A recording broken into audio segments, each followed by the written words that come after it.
Bonjour, je m'appelle Mélanie Gordon, je suis l'organisatrice en chef pour Vœux d'amour et je suis vraiment contente parce qu'aujourd'hui je commence officiellement les lives sur Facebook. Ça fait une couple de semaines qu'on me parle de faire des lives, puis d'afficher ma face, puis de commencer à vous parler, puis à me montrer. J'étais très réticente parce que je suis pas une fille qui montre sa face si souvent que ça sur les réseaux sociaux. Fait que je me suis dit, ben ça pourrait être une belle occasion de commencer à le faire. Fait que c'est ça que je vais faire aujourd'hui. Premier, là, fait qu'on va voir, peut-être que mes chats vont interrompre, peut-être qu'il va y avoir des problèmes techniques, on n'espère pas. Si ça arrive, bear with me, soyez patient avec moi, juste parce que c'est mon premier. Et je vais attendre de voir que les gens vont se connecter, m'assurer qu'il y a du monde qui sont présents, puis que je suis pas juste en train de me parler tout seul. Ah ah! Allô Isabelle! OK, parfait, je suis contente de voir que ça fonctionne. Donc bonjour, bienvenue en fait à cette première capsule vraiment qu'on a sur la planification de mariage. Aujourd'hui, ce qu'on va venir discuter, c'est vraiment planifier un mariage sans se ruiner. C'est sûr qu'à la base, le mariage coûte cher. Il faut quand même être conscient de ça. Il faut être conscient des coûts qui sont reliés à ça. Mais des fois, juste en ayant un petit peu de notes ou d'avoir une meilleure directive sur où on s'enligne par rapport à notre mariage, ça peut faire en sorte qu'on économise beaucoup d'argent, qu'en bout de ligne, on n'a pas nécessairement à venir empiler des dettes par rapport à notre mariage, puis qu'on fait vraiment juste s'assurer d'avoir les bons éléments de base pour sa planification.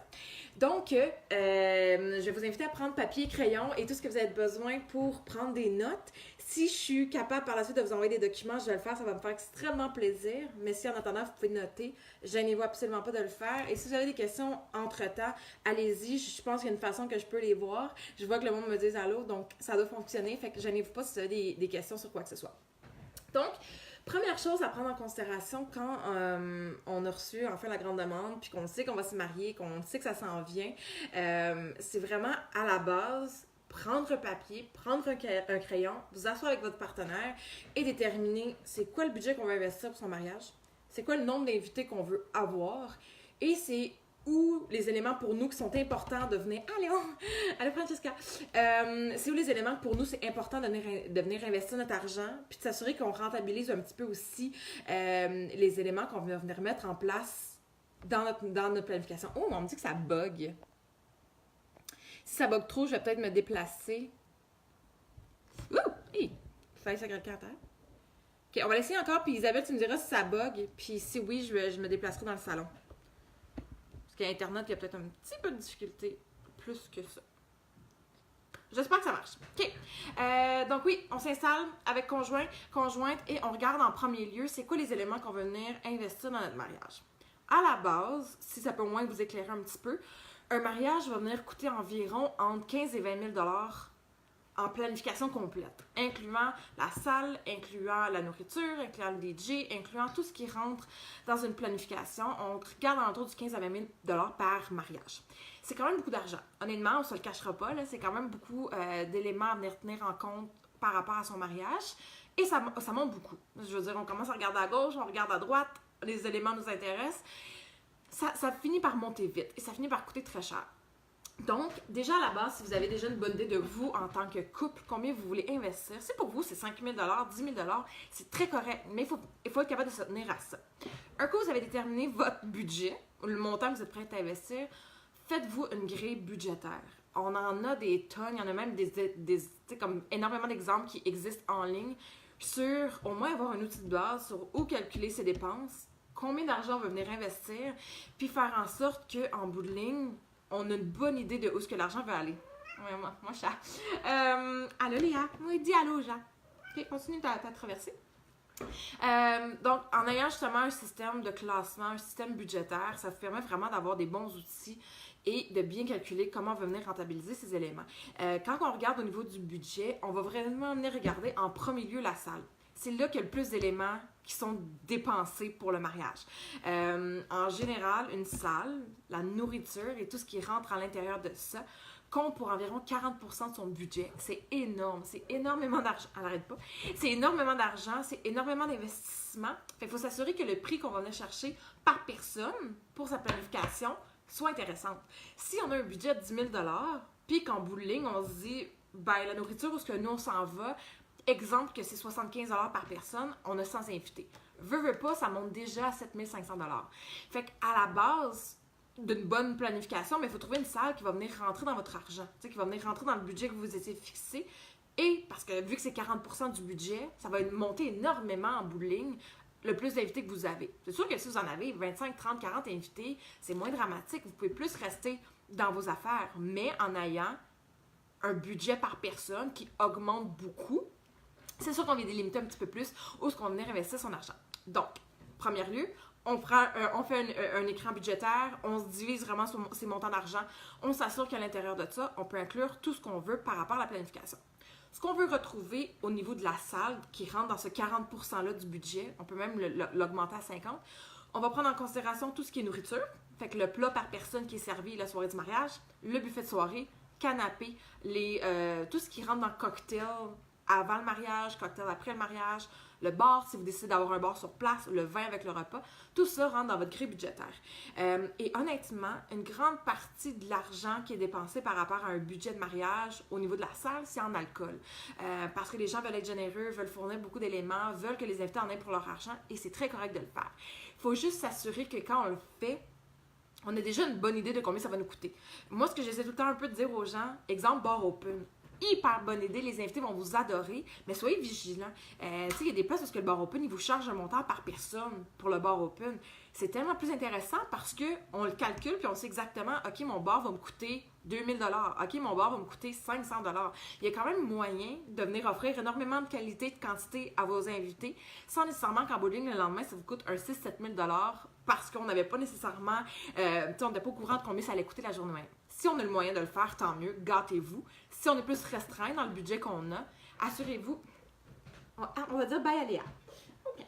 On va s'assurer que en bout de ligne, si on est venu investir un montant d'argent, que ça rentre à l'intérieur de ce qu'on veut pour le budget en alcool. C'est pas, on me le demande souvent, là, si c'est vraiment nécessaire d'avoir de l'alcool fourni avec le repas en soirée. Non. C'est pas nécessaire. C'est bien vu d'avoir du vin avec le repas. Je dirais que c'est comme n'importe où. Vous allez au restaurant, vous allez dans un... juste chez des amis, on amène une bouteille de vin. C'est un peu par common sense là, qu'on est invité quelque part, ben on emmène une bouteille de vin pour remercier les autres et tout ça. C'est un petit peu le même principe. Vous recevez les gens chez vous. Oui, les gens ne vont pas vous emmener de l'alcool en échange, mais ils vont quand même apprécier le fait qu'avec le souper, il va y avoir une bouteille de vin. Okay, j'ai une petite question ici. Je vais juste l'ouvrir, voir qu'est-ce que c'est exactement. Oups. Je peux regarder voir la fin de la question. Oups! Non, le chat. Je m'excuse, Isabelle, je vois pas ta question. Bon. Je suis désolée, là, Isabelle, je pense que je t'ai bloqué sans même faire exprès. OK, non, je m'excuse. Isabelle, tu me l'écriras en privé. Je vais prendre le temps de répondre à ta question parce qu'elle avait l'air super intéressante, mais j'y arrive pas. Si vous en avez d'autres, écrivez-moi en privé, c'est sûr que ça me fait plaisir d'y répondre. Donc, c'est ça. Au niveau de division budgétaire, 40% du budget total va venir à être investi dans le repas, dans la salle, dans l'alcool. Tout le reste par rapport à DJ, par rapport à photographe, est harcelante, hein? Je vais la sortir dehors. Bye, Léa! Les beautés du direct.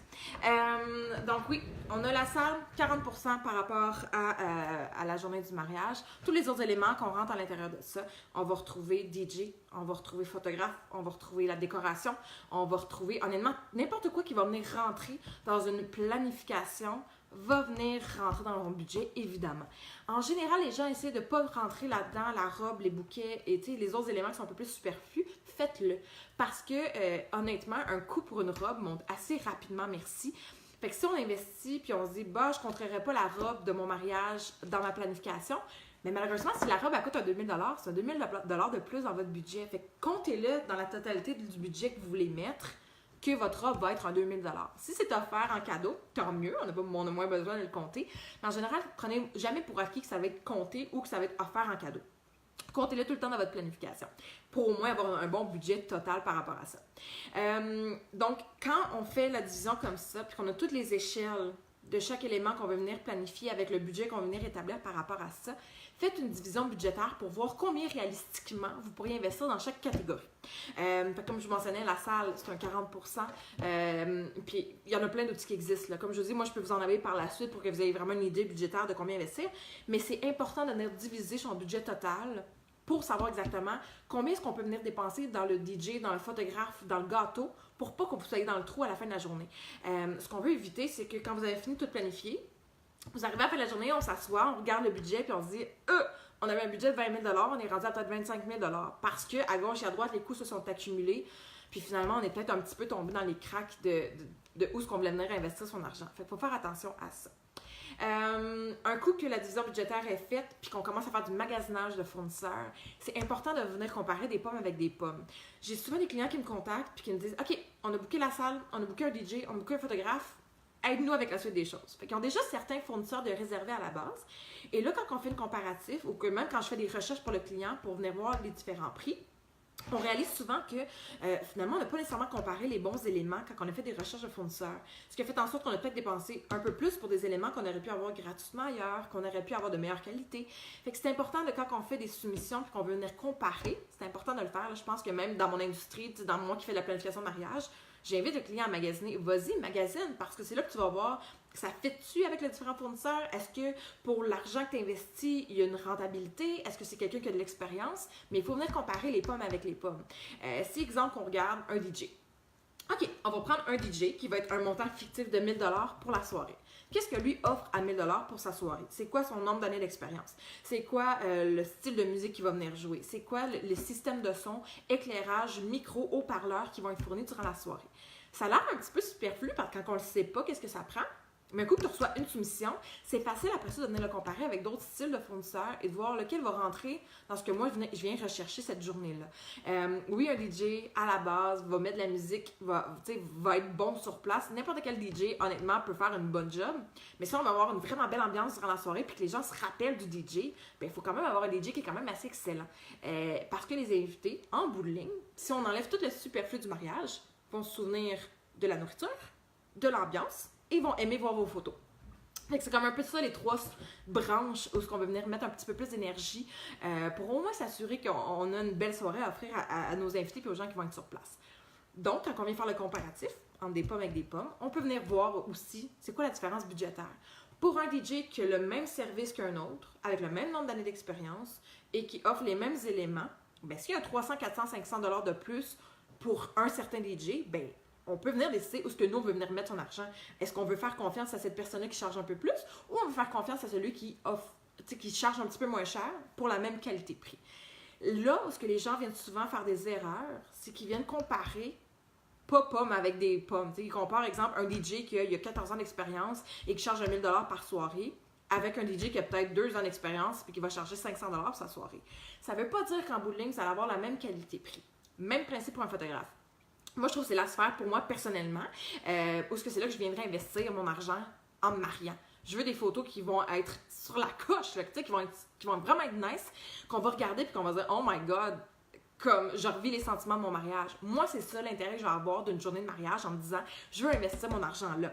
Encore là, par exemple, quand je vais choisir un photographe, je vais comparer combien d'heures que le photographe va être sur place avec moi. C'est quoi qui inclut? Est-ce qu'il y a des photos en haute définition, photos basse définition? Est-ce que je reçois toute la totalité de mes photos ou j'en reçois juste comme 200-300 par la suite? Fait que quand on vient faire le comparatif, puis qu'on se dit, OK, moi j'ai reçu une soumission de tel photographe qui m'offre pour X montant tous ces éléments-là, c'est quoi les autres photographes? Qu'est-ce qu'ils vont venir m'offrir pour le même prix? Où est-ce que, encore, on veut faire un peu attention, c'est pas nécessairement venir faire du oversharing, dans le sens où on ne veut pas avoir à comparer avec 1001 compagnies différentes pour la même chose.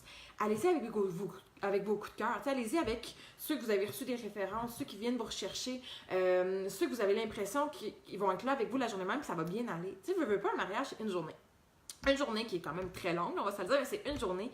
Vous voulez être entouré des gens qui vont vous ressembler, et qui vont vous offrir quelque chose pour votre argent aussi, qui vont faire en sorte qu'à la fin de la journée, vous allez avoir eu du fun avec cette personne-là. Parce que, c'est exemple, moi, je coordonne la journée de mariage de quelqu'un, puis que le fit n'est pas là. Ça clique pas, puis on s'entend pas super bien pour X raisons. On le souhaite pas, mais si jamais ça arrive, je vais trouver ça désolant pour la personne qui m'a engagée, puis je vais trouver ça désolant pour moi d'être sur place à un mariage jusqu'à la personne, finalement, n'est peut-être pas nécessairement à l'aise avec moi. Mais c'est le même principe qu'on veut retrouver avec les autres fournisseurs. S'assurer d'avoir du monde que ça fit, qui a une bonne qualité, puis qu'en bout de ligne, on a investi de l'argent et on n'a pas juste dépensé notre argent. On l'a vraiment investi. Donc, au point, là, justement, qui est important, faites des comparatifs, mais faites-en avec ça vraiment que vous sentez que c'est un fit. T'sais, c'est pas nécessairement d'aller faire des soumissions avec tout le monde qui existe en région, puis là, de prendre le moins cher. T'sais, on veut vraiment, on compare bien et on va avec les références, avec ceux qui nous rejoignent beaucoup et qui vont bien nous accompagner dans la journée du mariage. Par la suite, la place, je pense, où ce que les gens, ils dépensent le plus d'argent puis finalement, ils en perdent, c'est la décoration. Pinterest est rempli d'idées extraordinaires. Oh my God! Comme je passe des soirées sur Pinterest à trouver des idées, à feuilleter puis à me dire, oh my God, moi je refais ma maison, je me coiffe, je change ma vie parce que Pinterest m'a un peu apporté à vouloir faire ça. C'est la même affaire qu'un mariage. Quand on commence à regarder sur Pinterest et qu'on cherche des idées, ça devient tellement intense qu'on est souvent facilement manipulable sans nécessairement réaliser par tout ce qui peut être offert par Pinterest. Les idées de robes, les idées de décoration, les centres de table, vraiment tout ce qui touche à la décoration. Pinterest a tellement d'idées, ça devient fou. Et c'est là que, honnêtement, je trouve que le plus d'argent qui est dépensé de façon aléatoire, c'est qu'on achète... OK, je vais vous donner un très bel exemple parce que moi, ça m'arrive souvent. Vous allez aller, exemple, vous avez une idée en tête. Vous dites, moi, je veux un mariage rustique. Je sais ce que je veux aller chercher un peu tout ce qui rentre dans le bois. Qu'est-ce que je peux aller chercher par rapport à ça? OK, j'ai une thématique, je sais ce que je veux. Je vais aller voir HomeSense, qu'est-ce qu'il offre. HomeSense, c'est traître, OK? Parce que j'y vais souvent, puis je dépense trop d'argent pour ce que c'est comme en peu de temps, parce que je tombe en amour avec des affaires. Puis ça arrive à tout le monde. On arrive au Winners, on arrive au HomeSense. On se dit, ah oui, c'est vrai, on a une thématique mariage, un peu dans le rustique. Oh my God, as-tu vu la rondelle de bois? Ils vendent, c'est là, c'est sur place, je peux l'acheter, c'est ma thématique mariage, je vais l'acheter, je vais la prendre. On arrive chez nous, OK, on se dit parfait, on a acheté une rondelle de bois pour notre mariage, on va mettre notre gâteau dessus, ça va être cute, on va aimer ça. On retourne sur Pinterest la semaine d'après, 2 semaines d'après, 3 semaines d'après, 4 semaines d'après, peu importe la durée de temps. On tombe en amour avec une autre thématique ou un autre style. Et là, on se dit, oh my God, j'aime ça finalement, je pense que le rustique, je vais peut-être le mettre de côté, je vais aller chercher quelque chose qui me ressemble peut-être un peu plus dans le industriel chic. Exemple. Deux thématiques complètement différentes. Retourne magasiner pour X raisons. Toi, tu décidais juste d'aller magasiner cette journée-là. Finalement, tu tombes en amour avec des sous-assiettes. Il y a des sous-assiettes en spécial, sont là, sont super belles. Un beau petit argent qui viendrait bien faire dans le industriel chic. Ah, on va les acheter. On vient chez nous, on les range, on se dit, on va utiliser la journée du mariage. So on, so forth, parce qu'à un moment donné, comme, ça veut pas dire que la thématique change. Mais quand on va magasiner, on tombe en amour avec certains éléments qu'on rapporte à la maison. En se disant, c'est sûr que la journée de mon mariage, je vais les utiliser. On arrive la journée du mariage pour faire l'installation décorative, ou même quelques semaines avant, juste s'assurer qu'on a tout ce qu'on a besoin pour la décoration. On feutre dans toutes les affaires qu'on a, puis on réalise que finalement, un vase, un centre de table, une chandelle, un cadre, un tableau, on les a achetés, ils sont là, ils sont super cute, ne fit pas avec notre décoration, et on les installera pas à la journée du mariage. Si vous saviez combien d'argent est dépensé comme ça, puis je veux dire, je parle pas d'une question d'une coupe de 5$ ici et là. Tu sais, je veux dire, les éléments, c'est des affaires qui coûtent cher, qui montent vite. On arrive la journée du mariage, on a peut-être pour 200, 300, 400, 500$ de décoration qui ne sera pas utilisé. C'est plate. C'est plate, c'est de l'argent que vous auriez pu garder dans vos poches. C'est de l'argent que vous auriez pu mettre ailleurs. C'est de l'argent que si vous avez juste pris le temps de vous noter certains éléments que vous avez déjà achetés ou que vous avez dans l'idée de vous acheter, ça ne serait pas arrivé. Meilleur conseil que je peux vous donner par rapport à la décoration, quand vous en êtes rendu à cette étape-là, faites-vous une liste. Moi, les listes en général, c'est la meilleure affaire qui existe pour moi. Je fais des listes de tout. J'ai besoin de faire du ménage, je me fais une liste. J'ai besoin de faire une planification, je me fais une liste. J'ai besoin d'aller à l'épicerie, je me fais une liste. J'ai besoin de name it, ce que j'ai besoin. C'est sûr et certain que j'ai une liste, parce que sinon j'oublie. Puis moi, je suis un petit peu lunatique des fois. Fait que je vais rentrer à l'épicerie, quelqu'un qui a faim, qui rentre dans une épicerie, ça fait quoi? Ça ramasse tout ce que ça voit parce que ça se dit, oh my God, j'ai faim, c'est sûr, je mange ça tantôt. Ça ne veut pas dire que vous allez le manger tantôt, comme que ça peut dire que vous allez le dévorer en 2 secondes. Mais il y a des chances que ça reste dans votre garde-manger parce que cette journée-là, quand vous êtes allé, vous aviez un craving pour. Et là, aujourd'hui, en ce moment, quand on se parle, ça ne vous tente plus. Il y a resté dans votre garde-manger, argent un petit peu dépensé inutilement. Quand on habite avec une famille, c'est rare que ça va arriver. Là. Le monde va arriver, on va se garocher dans le garde-manger. Mais quand on habite seul, ça risque un petit peu moins arriver. C'est un peu le même principe. Fait que quand vous êtes rendu à l'étape de vouloir dire, moi, je vais acheter de la décoration, je suis rendu là dans ma planification de mariage. En général, là, c'est 6 mois avant le mariage. Fait qu'on n'est pas obligé nécessairement de commencer à magasiner le même matin. Mais quand on arrive à cette étape-là, on se dit, OK, voici la thématique que j'ai. J'ai une thématique rustique. Moi, je sais ce que je veux. Je veux des rondelles de bois comme centre de table. Je veux des vases pour maçon que je vais mettre des baby's breath dedans.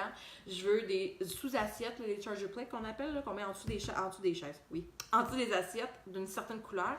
On se fait une liste. Comme ça, quand on se déplace en magasin, gardez-la la liste. Là. Mettez-la dans votre calepin de planification de mariage, ça ne dérange pas. Gardez-la pour que après ça, quand vous revenez puis vous avez acheté des éléments, soit qu'on l'enlève complètement ou qu'on vienne l'ajouter sur la liste comme quoi qu'on l'a acheté. Ce qui va faire en sorte que vous allez toujours avoir un visuel de où est-ce que vous en êtes rendu puis qu'est-ce que vous avez fait par rapport à votre décoration pour pas que après ça, quand vous avez fini de planifier puis que vous avez fini de décorer votre mariage, vous dites « Oh my God, j'ai dépensé tellement d'argent sur des choses que je n'ai pas utilisées. » Fait que faites-vous des listes. Toujours important. Dans n'importe quelle sphère de votre vie, faites-vous des listes. Vous allez me remercier si vous n'en faites pas déjà parce que ça change une vie. Moi personnellement, ça a changé ma vie. Donc, essayez vraiment de au moins réguler en décoration parce que c'est là vraiment que ça va coûter le plus cher et ça va monter le plus vite. Autre petit truc, autre petit conseil par rapport aux robes et aux habits. J'ai souvent des gens qui vont venir me dire « Ah, je devrais-tu vraiment acheter un habit? C'est-tu si rentable que ça d'acheter un habit? » Oui et non.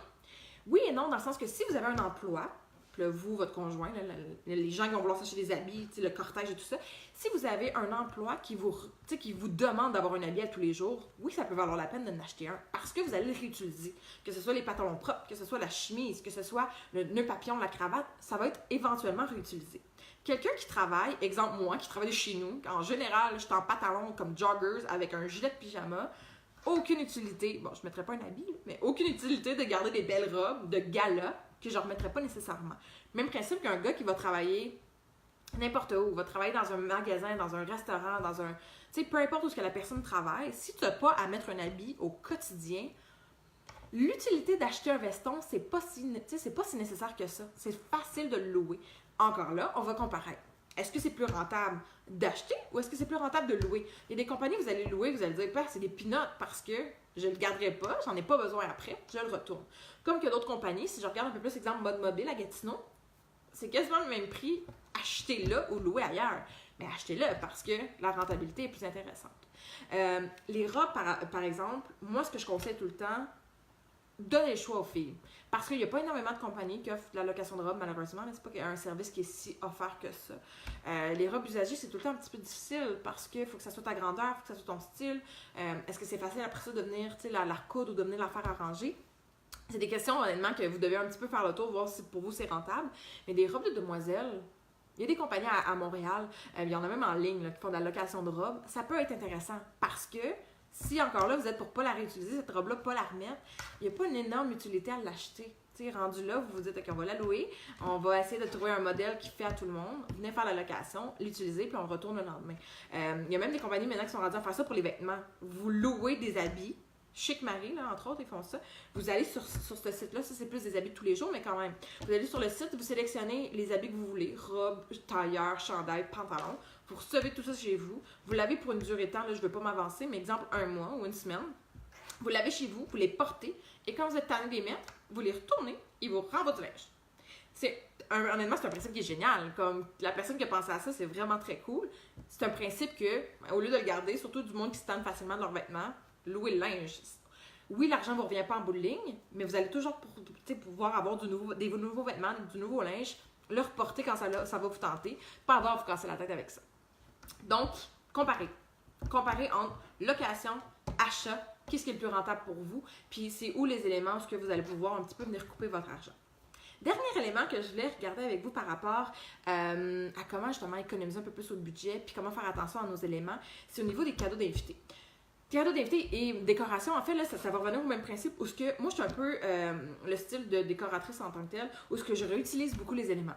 Quand je parle de réutiliser, exemple, on va faire un arche de mariage pour la cérémonie. Il y a des fleurs sur l'arche, il y a une belle décoration sur l'arche. Au lieu de la laisser là, durant toute la soirée de temps, quand elle sera plus utilisée, qu'elle sera plus vue, on utilise les éléments qui sont dessus, on les ramène dans la salle, puis on les utilise sur la table à signature, table d'invité, table d'honneur, peu importe. On fait une réutilisation des éléments décoratifs qu'on a utilisés ailleurs.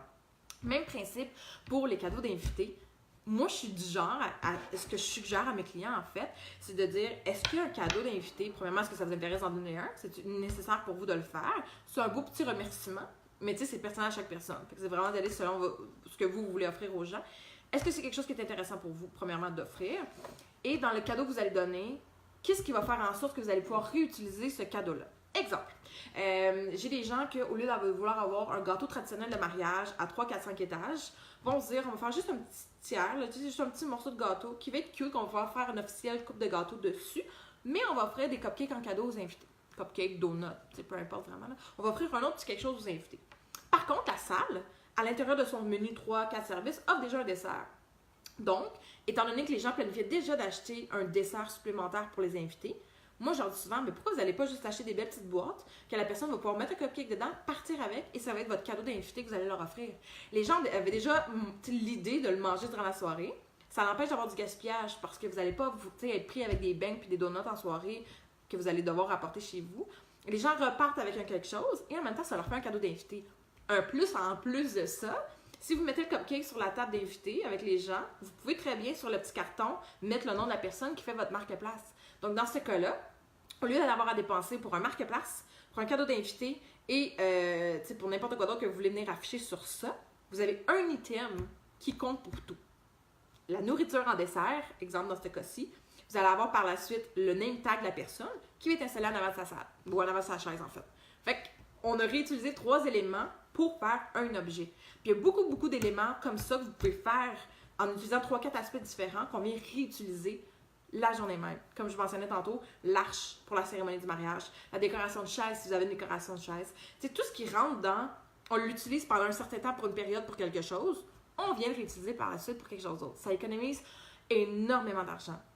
Ça a l'air un peu niaiseux, vite fait dit de même, en se disant, ben, c'est pas tant d'argent d'investi ou de mis de côté ou d'économiser, mais oui, parce qu'un cadeau d'invité, c'est exemple que vous dépensez 2-3 $ par cadeau. T'sais, vous vous dites, ben moi, je vais offrir du thé avec une petite affaire là, pour mettre le thé dedans. C'est comme, exemple, vous dites, ben moi, c'est ça que je vais offrir. Je vais offrir du thé. Bonne idée. Bonne idée d'offrir du thé. Ça monte vite du thé par personne. 1 $, 2 $, 3 $, c'est dépendant vraiment de la quantité et la grosseur que vous mettez. 1, 2, 3 $ que vous avez pu mettre dans le donut, exemple, dans le beigne ou dans le muffin, peu importe. Là, vous payez le même prix pour l'élément que vous avez, mais on vient racheter des éléments autour qui font en sorte que ça va être utilisé et que cette dépense-là, au lieu d'avoir à payer 3 fois des prix différents par item, vous payez une fois, fait que vous économisez le reste que vous mettez dans vos poches. Dites-vous pas, ça c'est une des erreurs très communes que je vois souvent, dites-vous pas, ok, ben j'ai économisé sur ça, je vais le mettre ailleurs.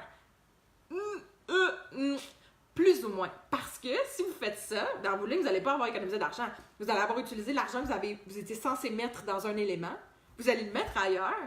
Il n'y aura aucune économie d'argent qui va être faite. Assurez-vous que si vous économisez cet argent-là, rayez-la du budget. Au pire, faites comme si vous l'aviez utilisé l'argent. Assurez-vous que, en bout de ligne, quand vous l'avez mis sur votre grille budgétaire, ok, je l'ai utilisé, on s'en sert plus. Parce que si après ça, vous le rentabilisez pour quelque chose d'autre, vous économisez pas tant d'argent. Puis moi, je suis un petit peu de même quand je magasine ou quand je suis un petit peu magasineuse des fois, là, surtout quand je magasine pour des clients.